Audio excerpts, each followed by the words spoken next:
बिस्मिल्लाहिर्रहमानिर्रहीम। शुरू अल्लाह के पाक नाम से जो बड़ा मेहरबान और निहायत रहम करने वाला है।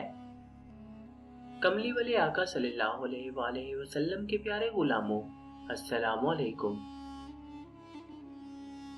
मोहतरम दोस्तों, इमाम अबू हनीफा रहमतुल्लाहि ताला अलैहि के बारे में लिखा जाता है कि आप जिंदगी भर अपने उस्ताद हमाद बिन अबी सुलेमान के घर की तरफ पाँव करके नहीं सोए। इमाम आजम ने हमाद इब्ने अबी सुलेमान की मुसाहबत 18 साल तक जारी रखी, मगर इमाम साहब अपने इस उस्ताद का भी एहतराम करते थे, जिससे एक मसला भी सीखा। इमाम साहब की मजलिस में एक मुसाफिर हाजिर हुआ और इसने अर्ज गुजारी कि वो बहुत दूर से मसला पूछने हाजिर हुआ है। वो चाहता है कि इसकी तसल्ली और तशफी की जाए और इस तरह की जाए कि खुद इसका अपना ज़मीर भी इसकी सदाकत की गवाही दे। वो इससे कबल कई शयूख से ये मसला पूछ चुका है, मगर वो इसको मुतमईन करने में नाकाम रहे। इमाम साहब ने फरमाया कि आप बेझिझक अपना मसला पेश करें, मैं कोशिश करूंगा कि आपको मुतमईन कर दिया जाए। मुसाफिर ने सवाल पूछा कि मुझे ये बताइए कि कुत्ता बालिग कब होता है।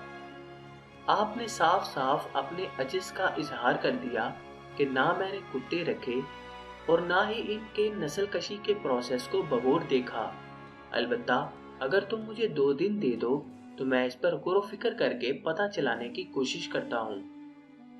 मुसाफिर ने 2 दिन का वक्त दे दिया और इमाम साहब ने इसको अपने मेहमान खाने में भेज दिया। इमाम साहब रात भर मसले पर गौर फिक्र फरमाते रहे, मगर बात कुछ समझ ना आई।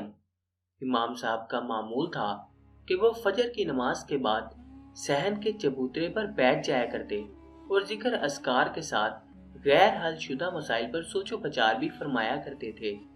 रोजाना एक भंगी इमाम अबू हनीफा रहमतुल्लाहि ताला अलैहि के पास से गुजरता और सलाम करता, जिसका जवाब इमाम साहब देते और वो अपनी राह चला जाता।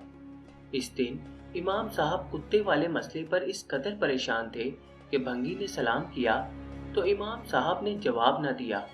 इसने दोबारा सलाम किया। भंगी ने तीसरी बार सलाम किया, मगर इमाम साहब अभी तक गुमसुम थे।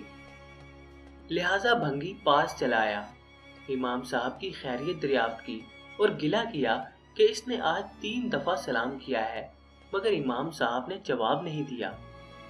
इमाम साहब ने माजरत की और भंगी से कहा कि दरअसल मैं एक मसले में उलझा हुआ था, लिहाजा तुम्हारा सलाम सुन नहीं सका।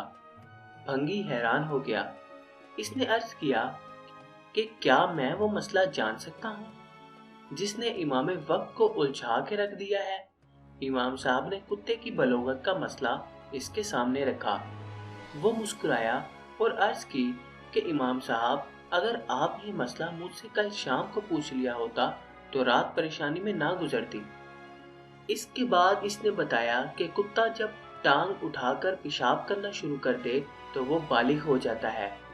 इमाम साहब ने सुबह मजलिस में इस सवाली को बुलाकर इसके मसले का जवाब पेश कर दिया और साथ ये भी बता दिया कि मुझे इस मसले का हल एक भंगी ने बताया है, जो इस मसले के बाद मेरे शयूख में शामिल हो गया है। मुसाफिर भी इस सवाल से मुतमईन हो गया, क्योंकि ये मुशाहिदे की बात है। कुत्ता बैठकर पेशाब करते करते अचानक टांग उठाकर पेशाब करना शुरू कर देता है। कहा जाता है कि इस दिन के बाद जब भी वो भंगी इमाम साहब के घर के पास से गुजरता तो इमाम साहब इसके एहतराम में खड़े हो जाते और जब गुजर जाता तो बैठा करते थे। आपके किसी शागिर्द ने एक दिन इसका सबब पूछा तो इमाम साहब ने इसे बताया कि ये भंगी एक मसले में मेरा उस्ताद है और फिर पूरा वाकया बयान किया। जज़ाकल्लाह।